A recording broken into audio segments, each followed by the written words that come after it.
Кожонова Айнагүл, 55 жаштамын. Үй кожойкесимин.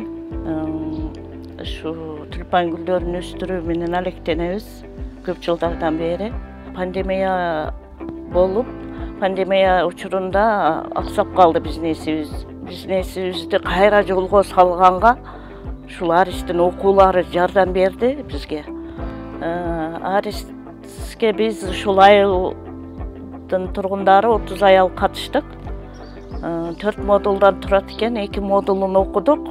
Былтыркы жылдын август айынан баштадык. Анан дагы 2 модулубуз калды. Кудай буйруса окуп үйрөнөбүз. Ушул киреше булактарыбызды салыштырганда көпчүлүгүбүз ушу финансылык чуңкурда экенбиз.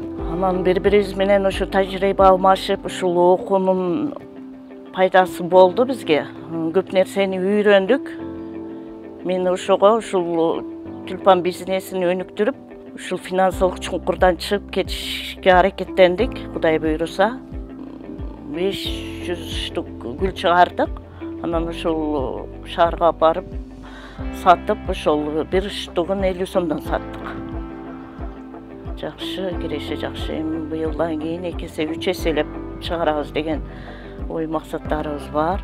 Кудай буйруса, ушул Аристин окуулары өтө көп пайдасы тийип атат бизге. Ушул гүлдөрдүн сортторун көбөйтүп атабыз.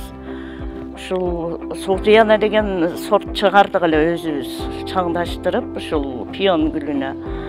Ошонун уруктарын, пияздарын көбөйтүрдүк быйыл. Кудай буйруса, булар дагы сортировка кылып, келирки жылга 2 эселеп гүл берет булар.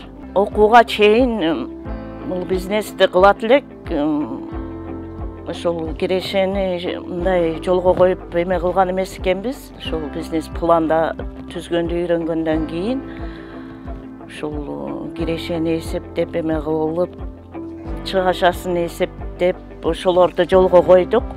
Бизге ушу бизнести өнүктүрүүнү үй бүлөлүк бюджетке киреше киргизишти үйрөттү. Азыр эми Кудайга шүгүр. Быйылкы келирки жылга 2 эсе көп киреше алабыз деген ниеттерибиз бар.